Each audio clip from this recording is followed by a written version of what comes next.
Assalamualaikum warahmatullahi wabarakatuh. Saya Iis Aisyah dari jurusan Ilmu Al-Quran dan Tafsir semester 4A. Pada kesempatan kali ini saya akan memaparkan tentang penyempurnaan ortografi Al-Quran. Di sini saya mengambil dua sumber dari buku Rekonstruksi Sejarah Al-Quran karya Taufik Adnan Amal dan juga buku Sejarah Teks Al-Quran karya Profesor Dr. MM Al-Azami. Menurut KBBI, ortografi adalah sistem ejaan suatu bahasa. Jadi pada masa Nabi dan juga pada masa sahabat, itu penulisan Al-Quran belum sesempurna seperti sekarang ini. Pada masa itu belum ada tanda titik untuk membedakan setiap huruf dan juga belum ada tanda syakel untuk membedakan vokal-vokal dari huruf-huruf tersebut. Jadi pada masa itu ejaan dalam penulisan Al-Quran itu belum sempurna. Dari penulisan yang belum sempurna ini ditakutkan timbulnya perpecahan dalam politik Islam karena perbedaan dalam membaca Al-Quran ya. Karena belum sempurnanya tulisan Al-Quran ketika itu. Nah kemudian pada saat itu Khalifah Utsman bin Affan itu melakukan penyeragaman dalam penulisan Al-Quran. Tetapi mushaf yang digunakan Utsman juga belum bisa yang digunakan Utsman untuk menyalin tulisan Al-Quran itu juga belum sempurna, sehingga hal ini belum bisa menjadi solusi dalam penyelesaian masalah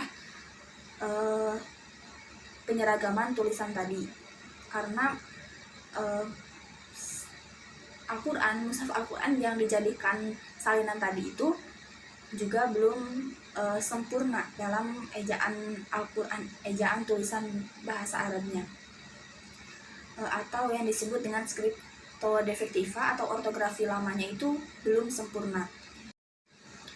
Kemudian sebagian ulama ada yang berpendapat bahwa adanya qiraah sab'ah itu terjadi karena perbedaan dalam penulisan, terjadi karena tulisan Al-Quran yang belum sempurna itu kemudian dibaca berbeda-beda oleh orang-orang. Seperti misalnya ada dalam dua qiraah ya, contohnya itu dalam lafaz wa arjulakum, ada yang bacanya wa arjulakum dan ada juga yang bacanya wa arjulikum. Ini ayat tersebut terdapat dalam Quran surah Al-Maidah ya, yang tentang wudhu. Nah, kemudian perbedaan bacaan ini menjadikan perbedaan dalam mengambil hukum. Jadi ada yang dalam wudhu itu ada yang membasuh kaki dan juga ada yang hanya mengusapnya saja. Tapi kemudian ada juga sebagian ulama yang berpendapat bahwa qiraah sab'ah ini memang sudah tradisi dari masa Rasulullah, jadi tradisi bacaan dari masa Rasulullah. Jadi ini qiraah sab'ah ini bersifat ilahiyah, jadi sudah diajarkan oleh Rasulullah sendiri. Nah kemudian di sini saya akan memaparkan tentang sejarah karakter bahasa Arab. Tentang hal ini ada beberapa pendapat yang diajukan oleh para ilmuwan. Yang pertama, menurut Beatrice Grandler, dia ini menyatakan bahwa semua skrip Arab itu berasal dari alfabet Fenisia. Kemudian yang kedua ada menurut Theodor Noldek, dia ini mengakui bahwa skrip Nabatean memberi pengakuan terhadap yang pertama memengaruhi perkembangan skrip Arab Kufi. Kemudian yang ketiga menurut J. Starkey, dia ini membuat teori bahwa bahasa Arab berasal dari tulisan bahasa Syria yang meruncing. Kemudian ada juga pendapat yang menyatakan bahwa tulisan Arab kuno ini adalah dipengaruhi oleh budaya Nabatean. Jadi berdasarkan hasil telaah kajian yang dilakukan oleh para ilmuwan, dapat disimpulkan bahwa skrip Arab yang digunakan di awal permulaan Islam adalah perkembangan tulisan Arab sebelum Islam yang secara langsung merupakan pengaruh dan perkembangan skrip Nabatean Aramaik yang muncul pada awal permulaan abad Masehi. Jadi kita gali ya sejarahnya, yaitu dari masa Nabi Ibrahim, di mana Nabi Ibrahim ini kan memiliki putra keturunan yaitu Nabi Ismail, yang memang dilahirkan di Jazirah Arab dan juga tinggal di Jazirah Arab, yaitu pada suku Jurhum yang memang menggunakan bahasa Arab. Kemudian berdasarkan suatu riwayat dari Ibnu Abbas bahwa yang pertama kali membuat grammar dan juga tata aturan bahasa Arab itu merupakan Nabi Ismail. Kemudian Nabi Ismail ini diutus oleh Allah menjadi rasul, dan beliau ini berdakwah untuk mengajak umatnya menyembah Allah. Nah, pasti tentu saja Nabi Ismail ini menggunakan bahasa Arab dalam berdakwah. Kemudian Nabi Ismail memiliki 12 keturunan, di mana yang tertua itu merupakan Nabajot atau Nabat ya. Tentu saja Nabi Ismail mengajarkan putra-putranya ini bahasa Arab. Kemudian setelah dewasa, Nabat ini hijrah ke Arab bagian utara. Kemudian dari keturunan inilah berdiri dinasti Nabatean. Tentu saja orang-orang Nabat ini menggunakan bahasa Arab. Dari kemungkinan yang ada, mungkin orang-orang Nabatean ini menggunakan bahasa Arab Nabat gitu. Jadi seperti halnya Inggrisnya Amerika dan Arab Mesir gitu. Jadi mungkin bahasa Arab Nabatean ini juga versi dari bahasa Arab ya. Selanjutnya yaitu tentang penyempurnaan rasam Al-Quran, di mana ketika itu Islam sudah menyebar sampai ke luar Arab. Jadi banyak orang-orang non-Arab yang memeluk agama Islam. Dari sini juga banyak sekali timbul kekeliruan dalam pembacaan Al-Quran.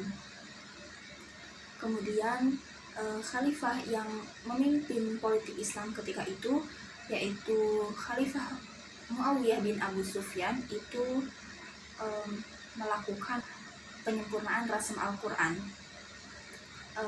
Gubernur Basrah yaitu Ziyad ibnu Samiyah meminta Abul Aswad Ad-Duwali untuk menciptakan tanda-tanda baca dan membubuhkannya dalam mushaf untuk menghindari kekeliruan dalam pembacaan Al-Quran. Awalnya Abul Aswad Ad-Duwali ini belum mengiyakan permintaan dari Ziyad bin Samiyah ini, karena dirasa takut melakukan bid'ah. Tetapi kemudian Abul Aswad Ad-Duwali ini melihat secara langsung kekeliruan yang terjadi, di mana ada suatu ayat yang seharusnya dibaca Rasuluhu, ini malah dibaca Rasulihi, sehingga menimbulkan perbedaan makna. Kemudian Abul Aswad Ad-Duwali ini mengiyakan permintaan dari Ziyad ibn Samiyah. Kemudian Abul Aswad Ad-Duwali menciptakan tanda-tanda baca dan juga membubuhkannya dalam mushaf. Dia ini memperkenalkan tanda-tanda vokal yang penting, diantaranya yaitu ada tanda titik di atas huruf untuk menunjukkan vokal fathah, juga ada di bawah huruf untuk menunjukkan kasroh, dan juga di sela-sela atau di depan huruf untuk menunjukkan dhammah. Juga ada tidak dituliskan tanda apapun untuk menunjukkan huruf tersebut adalah sukun. Nah, tanda-tanda ini ditulis dengan warna yang berbeda dari warna huruf-hurufnya. Nah, kemudian pada masa Khalifah Abbasiyah juga dikabarkan ini dilakukan adanya penyempurnaan tanda vokal yang diciptakan oleh Abul Aswad Ad-Duwali oleh Al-Khalil Ibnu Ahmad. Kemudian terus dilakukan penyempurnaan sampai Al-Quran ini seperti yang dikenal dewasa ini. Nah, tetapi dalam introduksi skriptoplena atau ortografi baru dalam penulisan Al-Quran ini juga terdapat kontroversi ya, di mana ada mayoritas ulama yang mengungkapkan bahwa rasam Utsmani ini memang bersifat tauqifi atau disunahkan, sudah menjadi tradisi Islam sejak dahulu begitu. Nah, kemudian juga banyak ulama yang mengatakan bahwa kita itu harus mengikuti Rasul Utsmani dalam penulisan Al-Quran dan juga dalam penulisan Al-Quran, sehingga yang memang Rasul Utsmani ini harus diikuti gitu. Kemudian ada juga ulama yang menyatakan bahwa Rasul Utsmani ini tidak bersifat tauqifi. Bahkan Abu Bakar Al-Baqillani ini menyatakan bahwa kita itu disunahkan untuk menuliskan Al-Quran sesuai dengan kita, pemahaman kita. Jadi tergantung dengan diri kita ya, menurut Abu Bakar Al-Baqillani ini. Jadi Nabi memerintahkan untuk tidak harus mengikuti satu aturan tertentu dalam penulisan Al-Quran, dan juga tidak ada aturan tertentu dalam penulisan Al-Quran ini. Mungkin sekian yang dapat saya sampaikan, semoga bermanfaat. Kurang dan kurangnya mohon maaf. Wassalamualaikum warahmatullahi wabarakatuh.